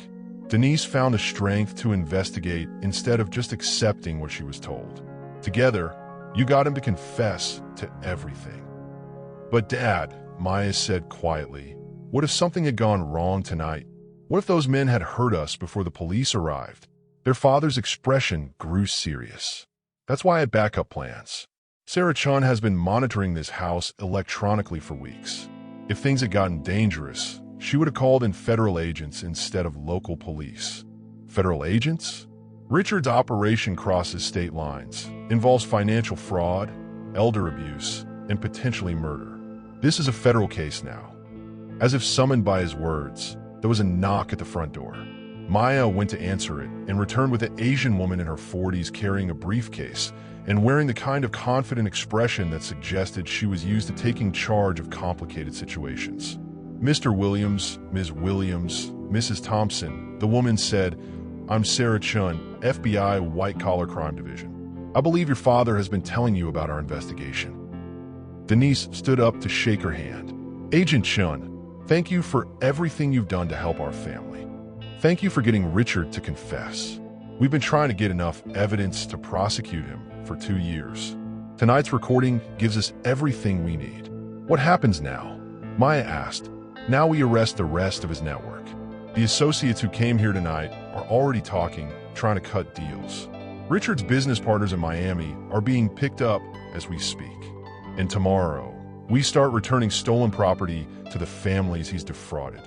Agent Chin opened her briefcase and pulled out several thick folders. We've identified 43 families across Alabama, Georgia, Florida, and Tennessee who have been victims of this operation. Your courage tonight just saved dozens of people from losing everything. Their father smiled weakly, but with deep satisfaction. Girls, do you understand what you've accomplished? We stopped Richard from hurting anyone else, Denise said. You did more than that. You proved that predators only win when good people stay silent. You proved that family bonds are stronger than fear. And you proved that sometimes the best way to heal from being hurt is to prevent someone else from getting hurt the same way. Agent Chin nodded respectfully. Mr. Williams, your investigative work on this case was extraordinary. The evidence you helped gather will likely result in federal convictions and millions of dollars in restitution for victims. All I did was protect my daughters, he said simply. And they protected each other. And now together, you've protected people you've never met from experiencing what you went through. As Agent Chun left with promises to return in the morning for detailed statements, the 3 family members sat together in comfortable silence for the first time in years. Dad, Maya said eventually, I'm sorry I wasn't strong enough to figure this out sooner. Maya, you were exactly as strong as you needed to be, exactly when you needed to be. Strength isn't about never being afraid or never making mistakes. Strength is about choosing to fight back when it matters most. He looked at Denise. And you, my dear, learn that love based on lies isn't love at all. Real love doesn't require you to be smaller, weaker, or more dependent. Real love makes you stronger. What do we do now? Denise asked. Their father's breathing was getting more labored, but his voice was clear. Now you live. You heal. You build lives based on truth instead of manipulation. And you remember that you're both braver and stronger than you ever imagined. Have you ever discovered that someone you thought was protecting you was actually the one making you stronger? Tell me in the comments about a time when you realized you had more courage than you knew. Like this video if you believe in the power of family to overcome anything. Asterisk, asterisk. But viewers, while Richard was behind bars, his final words about the network being bigger than anyone realized weren't just angry threats. Denise was about to discover that some battles end, but the war for your peace of mind can last much longer. What does it really take to rebuild your life when everything you believed was built on lies? Asterisk, asterisk. Richard wasn't just one predator. He was part of a system, and Denise had just painted a target on her back by bringing it down. 3 weeks after Richard's arrest, Denise sat in a federal courthouse in Atlanta, her hands folded in her lap as she watched prosecutor Rebecca Martinez present evidence that made her stomach turn. The investigation that started with one recording in her father's living room had exploded into a multi-state federal case involving dozens of victims and millions of dollars in fraud. "Ladies and gentlemen of the jury," Martinez said, holding up a chart that looked like a family tree from hell, "what you're looking at is not just one man's crimes, but a sophisticated criminal network that systematically targeted vulnerable families across the Southeast." Denise recognized some of the names on the chart. Richard's business partners in Miami, the doctors who had prescribed unnecessary medications to Maya, the lawyers who had helped create fraudulent documents, the real estate agents who had facilitated below-market property sales. But there were other names she didn't recognize, and their positions in the network made her blood run cold. "Your Honor," Martinez continued, "we have evidence that this operation involved law enforcement officers who failed to investigate complaints, social workers who falsified reports about family stability, and medical professionals who deliberately misdiagnosed patients to justify financial interventions." Maya squeezed Denise's hand. They were both testifying today, but Maya had already given her statement yesterday. She'd been strong, clear, and devastating in her description of how the network had systematically destroyed her ability to function as their father's caregiver. "Mrs. Thompson," the prosecutor had told Denise that morning, "your testimony is crucial because you represent the ultimate goal of their operation. They weren't just stealing property and money. They were stealing entire identities, entire lives." Now, sitting in the courtroom, Denise watched Richard's defense attorney try to paint his client as a misguided businessman whose generosity had been misinterpreted. "My client may have made poor business decisions," the defense attorney argued, "but there's no evidence of deliberate intent to defraud families or manipulate vulnerable individuals." That's when Martinez played the recording from that night in Birmingham. Richard's voice filled the courtroom, cold and calculating. "The wife is getting suspicious. We need to accelerate the timeline. You're not doing anything except taking care of your father. Unless you want everyone to know about the pills, about the forged signatures, about what really happened to the insurance money." The jury's faces changed as they heard Richard's threats against Maya, his casual discussion of drugging her, his complete lack of remorse about stealing from a dying man. But it was the next part of the recording that made several jury members gasp. Richard's voice again. "It's me. We have a problem. The Birmingham situation needs immediate resolution. Yes, all of them. No, tonight." And then, clearly audible, one of his associates responding. "Same protocol as the Montgomery situation?" Martinez paused the recording. "Ladies and gentlemen, the Montgomery situation refers to Sarah Williams, a 34-year-old mother of two who died of an apparent drug overdose 2 weeks after threatening to expose Richard Thompson's fraudulent foreclosure of her family's home." Denise felt sick. They weren't just thieves. They were killers. During the lunch break, Agent Chun approached Denise and Maya outside the courthouse. "How are you both holding up?" "Better than I expected," Maya said. "It feels good to finally tell the truth about everything. There's something I need to discuss with both of you," Agent Chun said, her expression serious. "The network was bigger than we initially realized, and there are still people involved who haven't been arrested." "What do you mean?" Denise asked. "Richard's operation was franchised. He wasn't the only one running this type of scheme. We've identified similar networks in Texas, North Carolina, and Virginia, all using the same methods, targeting the same types of families." Maya went pale. "Are we still in danger?" "We don't think so, but we want to offer you both entry into the Witness Protection Program until we can arrest the remaining network leaders." Witness protection? Denise had never seriously considered that her fight for justice might require giving up her entire identity. "It will be temporary," Agent Chun assured her. 6 months to a year while we complete the investigation and prosecutions." "What about Dad?" Maya asked. Agent Chin's expression softened. "Your father's condition is being monitored by federal marshals. If his health declines to the point where he needs you both nearby, we'll make arrangements." That afternoon, Denise took the witness stand and told her story to a room full of strangers. She talked about falling in love with a man who seemed too good to be true, about the gradual realization that her entire marriage had been a business transaction, about the moment she realized her husband was willing to kill to protect his investments. Mrs. Thompson, the prosecutor asked, "When you discovered your husband's car at your family home that day, what did you think was happening?" "I thought he was having an affair," Denise answered honestly. "I thought the worst thing I discovered was that he didn't love me anymore." "And what did you actually discover?" "That he'd never loved me at all, that I was just another asset he'd acquired, that my sister was being systematically poisoned so he could steal from my dying father, that my entire life was built on lies designed to make me financially and emotionally dependent on someone who saw me as property." "How do you feel about your husband now?" Denise looked directly at Richard for the first time since entering the courtroom.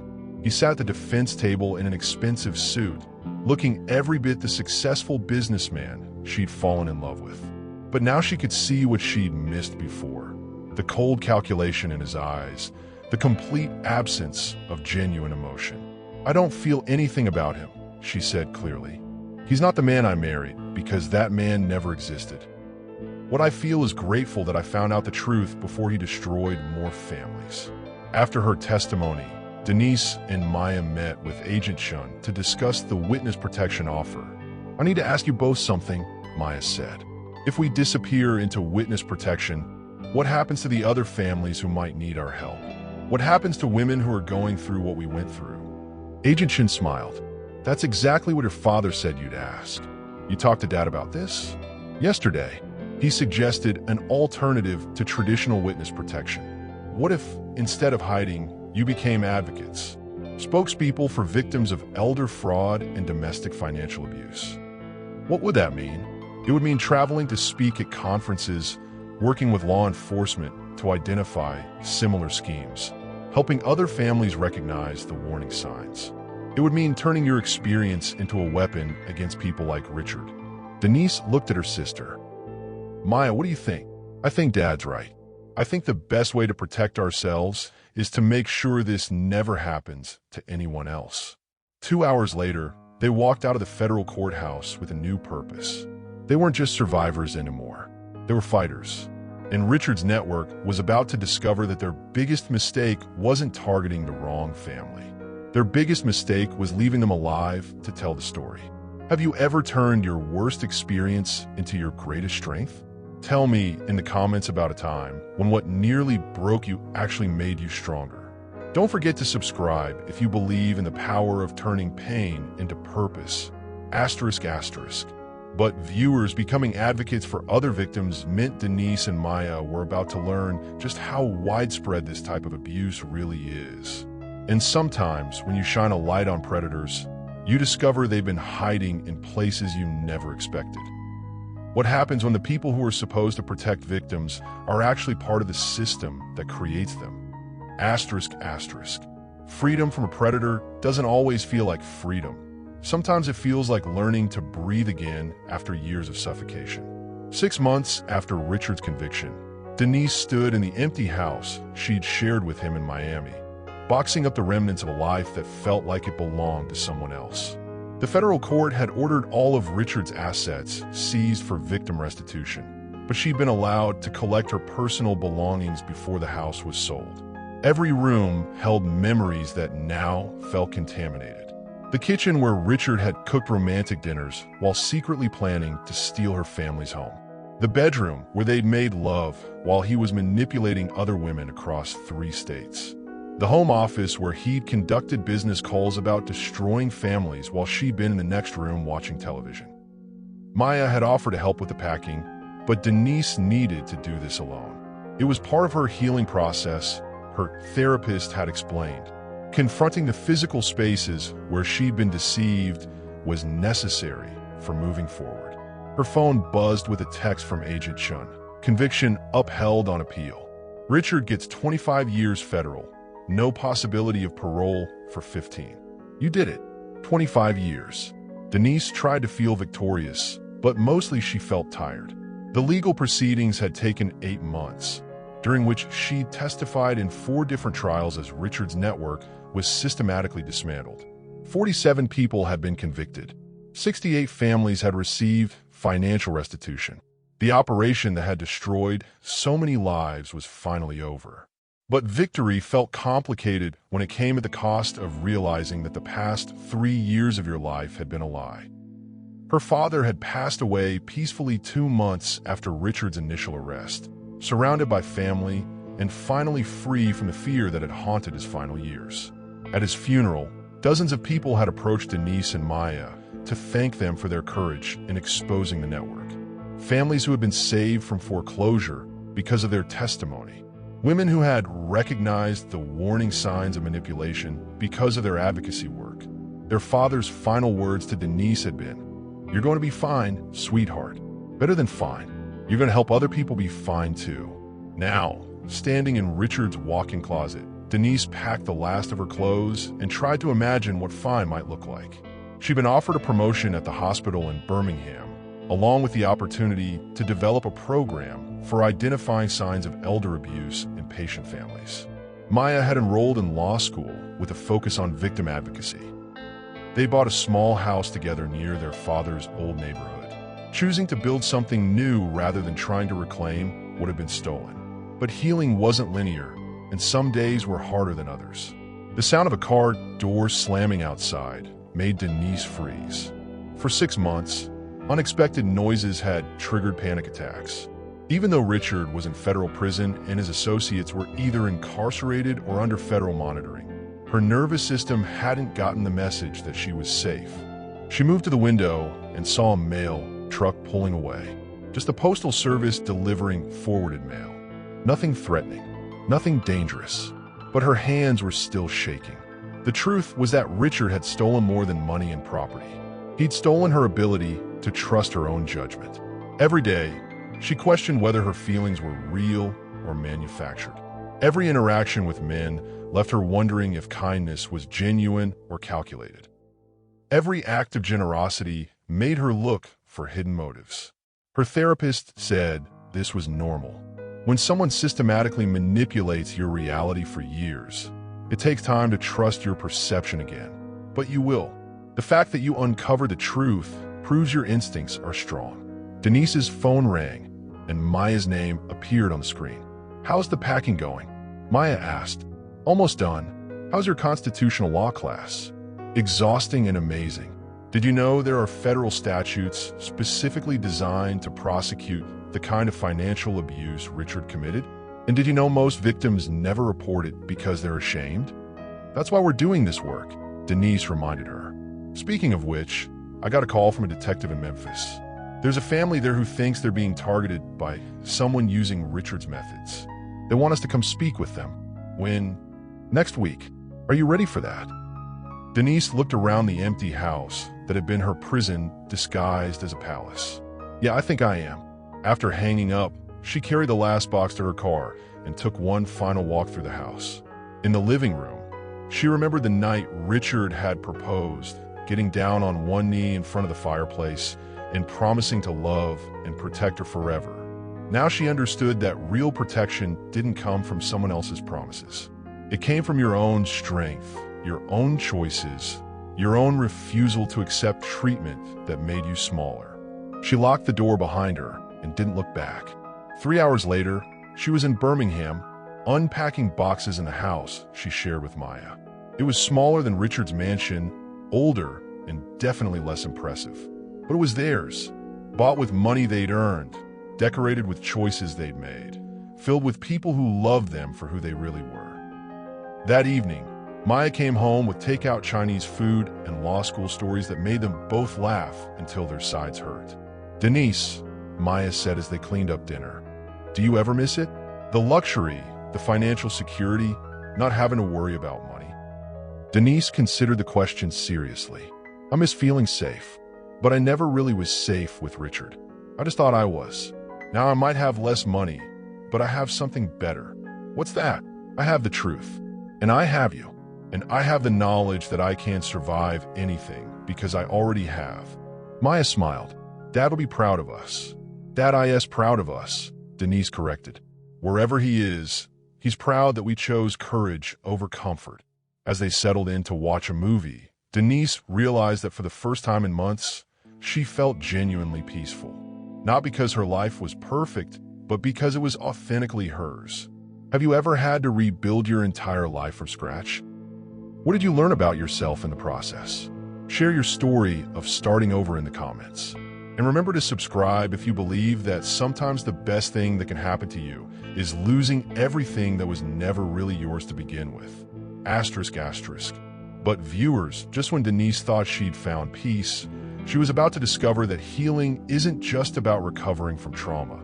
It's about learning to trust love again. And sometimes, the universe sends you exactly what you need exactly when you're brave enough to receive it.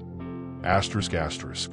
The heart that's been shattered by lies can still learn to recognize truth, but only when it's strong enough to walk away from anything that doesn't serve it. It had been 18 months since Richard's conviction when Denise met David at the most ordinary place imaginable, the grocery store on a Tuesday afternoon. She was reaching for a bag of coffee when someone behind her said, "Excuse me, but I think you dropped this." She turned to find a man about her age holding her grocery list, which had apparently fallen from her purse. He was handsome in an understated way, kind eyes, genuine smile, wearing scrubs that suggested he worked at the hospital. "Thank you," she said, taking the list. "I'm terrible about keeping track of things." "No problem. I'm David, by the way. I think I've seen you at Birmingham General. Are you a nurse?" "ICU," she confirmed. "You?" "Emergency medicine. Dr. David Martinez." They talked for 10 more minutes in the coffee aisle, and by the time they parted ways, David had asked if she'd like to have coffee sometime. Denise had said yes before her brain could think of reasons to say no.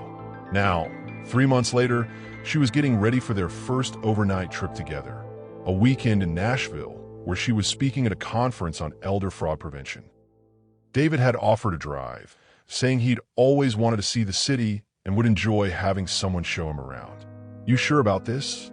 Maya asked, watching Denise pack. "I mean, I like David. He seems genuine, but overnight trips are a big step." "It's separate rooms," Denise assured her, "and it's a work trip primarily." "That's not what I meant, and you know it." Maya was right. Physical intimacy with David had been complicated, not because he wasn't patient or understanding, but because Denise's body still carried memories of being touched by someone who had been systematically deceiving her. The first time David had kissed her, she'd had a panic attack, not because she didn't want it, but because her nervous system couldn't distinguish between desire and danger. "I keep waiting for him to reveal his hidden agenda," Denise admitted. "Waiting for the moment when he asks for money or wants to control my decisions or shows me who he really is. And he keeps being exactly who he appears to be. Kind, supportive, interested in my work, respectful of my boundaries.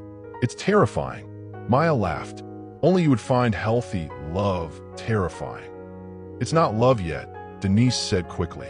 "Isn't it?" The question hung in the air as Denise finished packing. Was it love? She cared about David deeply. She looked forward to seeing him. She trusted him with parts of her story she'd never shared with anyone except Maya and her therapist. But love meant vulnerability, and vulnerability meant risk, and Denise was still learning how to risk anything again. The drive to Nashville gave them 4 hours of uninterrupted conversation. David asked about her conference presentation, her advocacy work, her plans for the future. He didn't pry about her past, but he listened when she chose to share pieces of it. "Can I ask you something?" he said as they crossed into Tennessee. "Sure. Do you think you'll ever be able to trust completely again?" "Not just me, but anyone." It was the question Denise had been avoiding, even in therapy. "I don't know," she said honestly. "Some days I think I'm healing and moving forward. Other days I feel like Richard broke something in me that can't be fixed. What if it's not about fixing what was broken?" David suggested gently. "What if it's about building something new?" "What do you mean?" "I mean, maybe the person you were before Richard was naive in ways that made you vulnerable. And maybe the person you're becoming is wiser, stronger, more able to recognize real love when it shows up." Denise looked at his profile as he drove. "Is that what you think this is? Real love?" David smiled. I think this is two people who care about each other, figuring out what they want to build together. I think this is honest, which is more than a lot of people have. That evening, after Denise's presentation, they walked through downtown Nashville talking about everything and nothing. David told her about his divorce 3 years earlier, an amicable split from someone he'd grown apart from rather than been betrayed by. "I've never had my entire reality turn upside down the way you did," he said. "But I know what it feels like to realize that something you thought was permanent was actually temporary. Do you ever worry about making the same mistake again?" "Every day. But I try to remember that the alternative to risking getting hurt is never connecting with anyone. And that seems like a sadder way to live." They stopped walking and looked at each other on the steps of the hotel. "Denise," David said quietly, "I want you to know that I'm not in any hurry. Whatever pace feels right to you feels right to me. What if I'm never completely sure? What if there's always a part of me that's waiting for the other shoe to drop? Then we'll deal with that together. Trust isn't all or nothing. It's something you build one day at a time." That night, in her hotel room, Denise called Maya. "How did it go?" "He's everything I'm afraid to hope for," Denise said. "Patient, honest, supportive, genuinely interested in my happiness rather than what I can do for him." "So what's the problem?" "The problem is that part of me still believes that anyone who seems too good to be true probably is." "And what does the other part of you believe?" Denise was quiet for a moment. "The other part of me believes that maybe I've been through enough bad stuff to recognize good stuff when I see it." "Listen to that part," Maya advised. "Dad always said that our experiences don't just teach us what to avoid. They teach us what to look for." The next morning, David knocked on her door with coffee and pastries from a local bakery. "Room service," he said with a grin, as they sat together eating breakfast and planning their drive home. Denise realized she felt something she hadn't experienced in years: contentment. Not the desperate happiness that comes from thinking someone else is going to save you, but the quiet satisfaction that comes from choosing to share your life with someone who enhances it rather than completing it. "David," she said as they packed up to leave. "Yeah, I'm glad you asked me to coffee that day, even though I interrupted your grocery shopping, especially because you interrupted my grocery shopping. Sometimes the best things happen when you're not looking for them." He kissed her forehead gently. "Sometimes the best things happen when you're finally ready to receive them." Have you ever been afraid to trust love again after being betrayed? How did you know when you were ready to open your heart? Share your thoughts in the comments about learning to love after trauma. And don't forget to like this video if you believe that healing gives you the wisdom to recognize what's real. Asterisk, asterisk. But viewers, just when Denise was learning to trust again, she was about to face one final test. Because true strength isn't about never being afraid. It's about choosing love even when fear tells you it's dangerous. What happens when everything you've learned about protecting yourself conflicts with everything you want to build for your future? Asterisk, asterisk. 2 years ago, she discovered her husband's car where it shouldn't be. Today, she drove her own car exactly. The Birmingham Community Center was packed with over 200 people who had come to hear Denise speak at the annual Survivors Conference. In the audience, she could see faces that represented every stage of the journey she'd been on. Women who were just discovering they'd been deceived, families who were fighting back against financial predators, survivors who had rebuilt their lives from nothing. Maya sat in the front row, now in her final year of law school, and already working with a firm that specialized in elder abuse cases. Beside her sat David, who had become not just Denise's partner, but an advocate for the cause, using his medical expertise to help identify signs of abuse in emergency room patients. 2 years ago, Denise began, "I thought I knew what my life looked like. I was married to a successful businessman, living in a beautiful house, financially secure, and completely unaware that everything I believed was built on lies designed to control and exploit me." She paused, looking out at the sea of faces paying careful attention to every word. "Today, I stand here as someone who chose truth over comfort, courage over security, and real love over the illusion of being protected by someone who is actually my greatest threat." The applause was immediate and sustained. Denise waited for it to die down before continuing.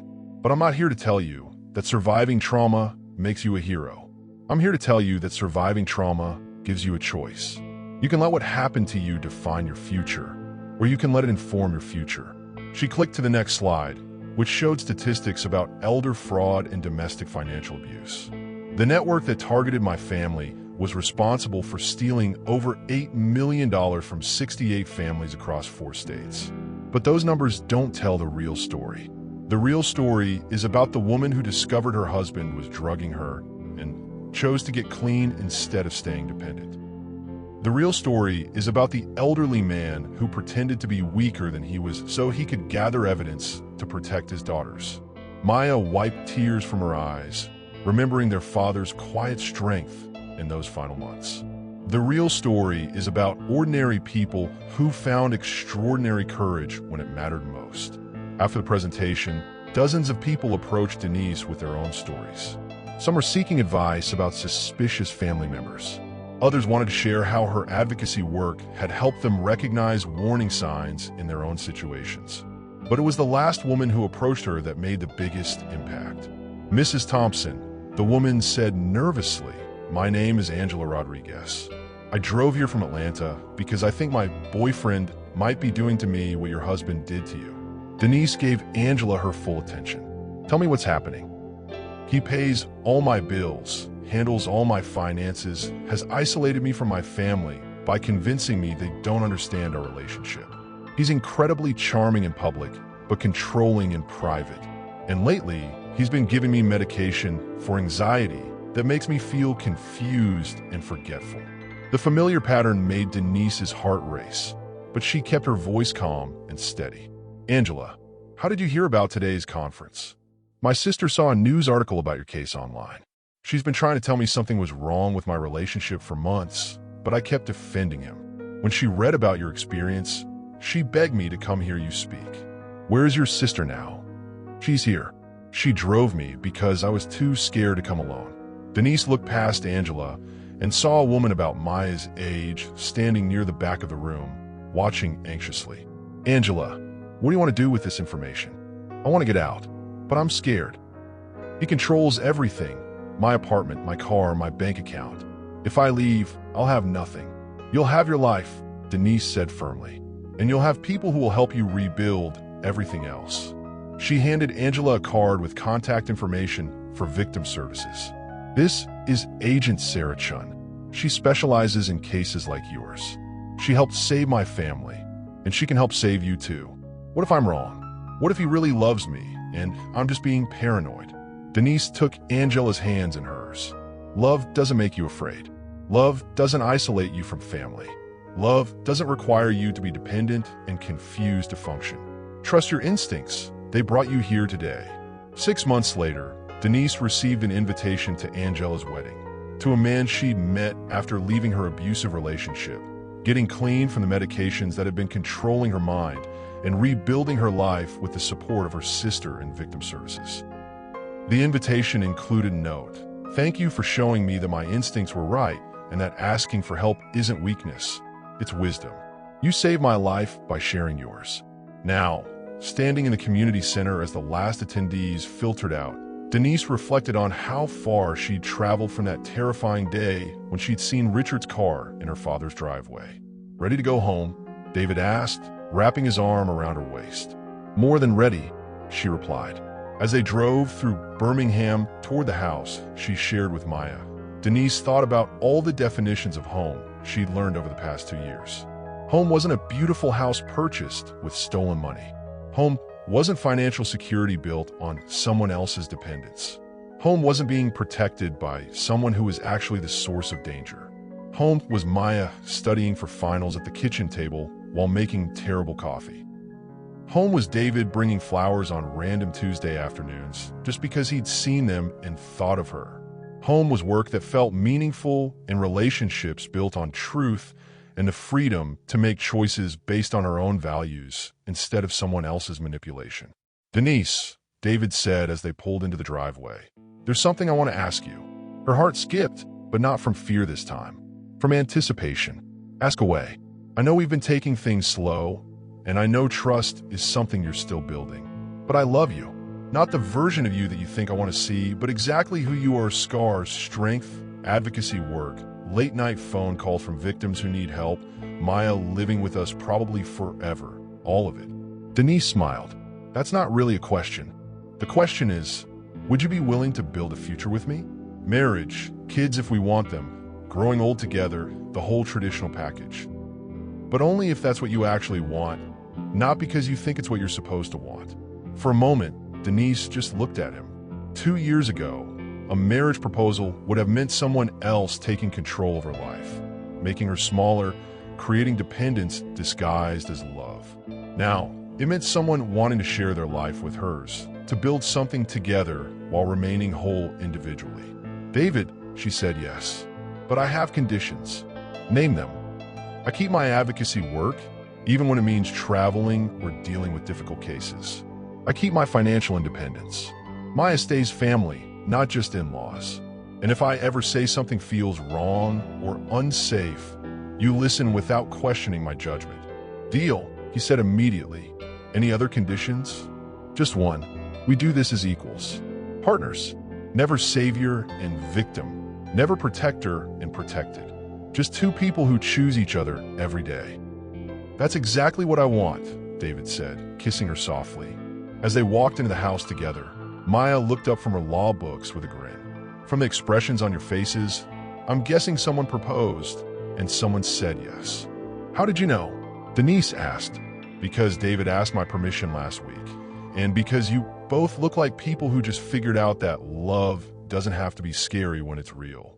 That evening, the three of them sat on the front porch talking about wedding plans, law school graduation, and the victim advocacy center Maya wanted to open after passing the bar exam. Dad would have loved this, Maya said as the sun set over Birmingham. Dad knew this was coming, Denise replied. He told me the night before he died that my story wasn't ending, it was just beginning. What do you think he'd say about David? Denise smiled, remembering her father's wisdom and quiet strength. He'd say that anyone who loves you for who you are instead of trying to change you into who they want you to be is worth keeping around. As David and Maya continued planning the advocacy center, Denise walked to the end of the driveway and looked up at the stars. 2 years ago, she'd been a woman whose entire identity was built around being someone's wife, someone's caregiver, someone's victim. Tonight, she was a woman who had chosen to transform her pain into purpose, her survival into strength, and her fear into the kind of love that made both people bigger instead of smaller. Her phone buzzed with a text from Agent Chun. Another network dismantled in Texas thanks to the protocols you helped develop. 15 families saved. Thank you for not giving up. Denise smiled and typed back. Thank you for giving us the tools to fight back. Some battles are worth everything. As she walked back toward the house, where her sister was planning to save the world one legal case at a time, and her fiancé was planning to love her exactly as she was, Denise realized that the best revenge against people who try to steal your life is to build a life so authentic, so full of genuine love and meaningful work, that their attempts to diminish you only prove how powerful you really were all along. The luxury black Bentley that had started this whole journey was probably rusting in some federal impound lot. But the woman who had discovered it parked where it shouldn't be had discovered something far more valuable. Her own unbreakable strength and her unlimited capacity for real love. Viewers, if Denise's story taught you anything about the difference between being saved and saving yourself, hit that like button. Subscribe for more stories about ordinary people who find extraordinary courage when life demands it. And remember, the end of one story is always the beginning of the one you get to write for yourself. Tell me in the comments, what's the most important thing you've learned about love, trust, or starting over? Your story might be exactly what someone else needs to hear today. And never forget, you are stronger than whatever tried to break you, braver than whatever tried to scare you, and more deserving of real love than whatever tried to convince you otherwise. Thank you for being part of this family. Until next time, remember that your story isn't over. It's just getting to the good part.